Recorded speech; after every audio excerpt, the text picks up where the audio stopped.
well, there's the logic and then there's the emotion. So the logic would say, hey, SEC, you ruled multiple times that Bitcoin and ETH were not securities. Therefore, if you approve the Bitcoin ETF, ipso facto or, ceteris paribus, you should, approve the ETH ETF. That said, I watched, Gigi on the tube the other day, and I would say logic has nothing to do with this. He was all emotion, and ain't no way, that guy. And he basically kind of snapped at the interviewer, and it was pretty ugly. And he basically said that's a decision for a 5-member committee. And I think if you think back to the Bitcoin ETF, it was only a 3-2 vote. And he was the deciding vote, but he was forced, like literally forced by the courts, in his mind, and action, probably in actuality. Actually, I think, yeah. Yeah. So they accumulating some that they could then go buy from, and make a little profit too. And maybe it was friends of the firm. Maybe it was hedge funds that they work with. Maybe it was, I haven't done the forensics to find out who, but my guess is that was pretty, you saw it every day. And that was front running of a different kind. Like normally front running is, hey, I just want to get in because I know something's going to happen, like an earnings announcement, like Coinbase, which we'll talk about. So there was a lot of front running going on because there were people who were pretty sure this was going to be a blow up number. And you saw it was going up every day into the earnings and then ended up even more after the earnings. But that's a different kind of front running than this. This, I believe, was getting supply because when the demand for the ETFs came in, I think people knew it was going to be hard to go find enough Bitcoin to buy. And so that could be what's happening with ETH. So if people were doing the same kind of thing, then you'd have upward. Fun one because everyone's favorite crypto company had a huge beat this last quarter.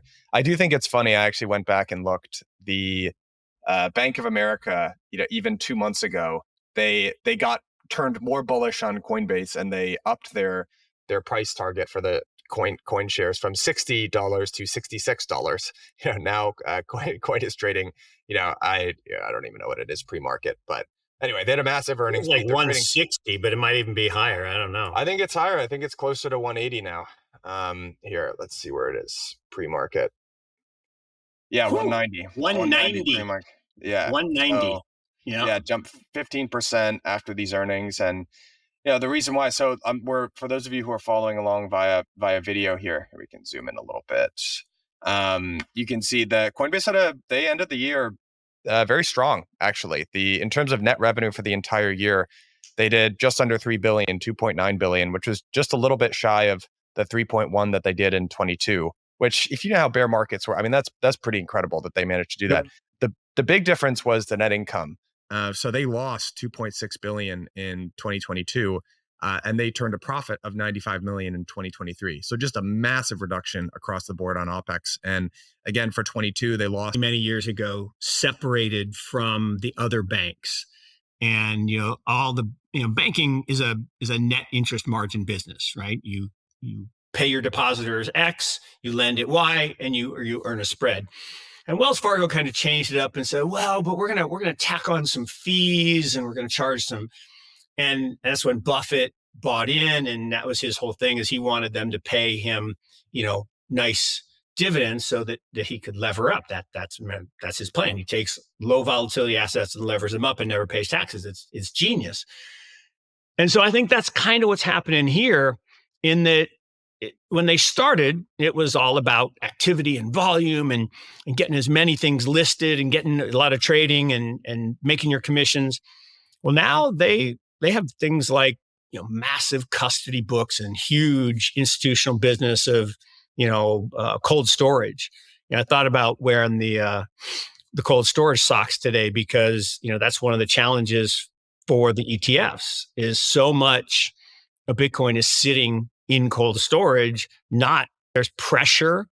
I'm sure some people remember the story of the kid that wrote the negative article on Trump's casinos, and he got him fired, and he got reinstated and paid, and because it turns out truth is supposed to be an absolute defense, and they eventually went bankrupt. But it's a hard world. Wall Street is a tough world in the sense of it's not always just, hey, let's put the truth out there and let the people decide. It's who pays what fees and which deals are hot and which people know kind of the path to navigate to get kind of the front row or the first the best people on their tombstone. So it's complicated.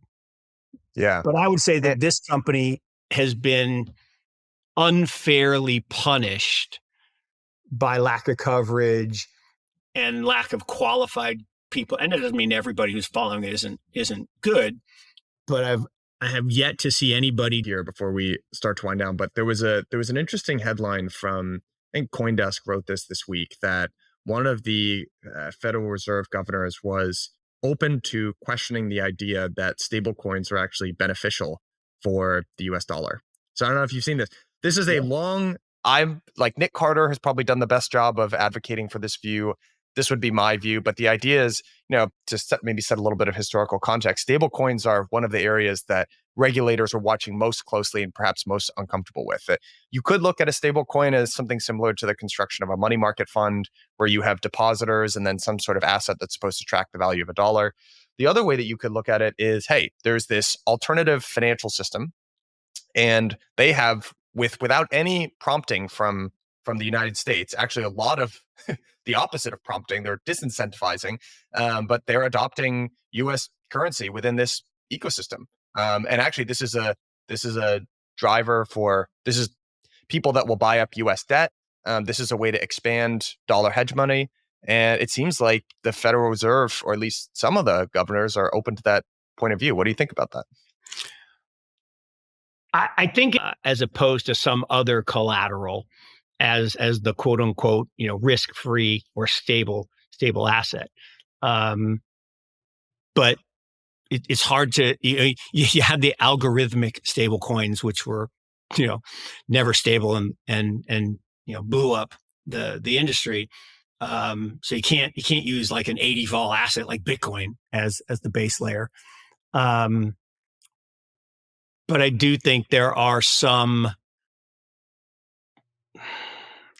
other things that people could think about utilizing hard assets or other currencies for that matter. But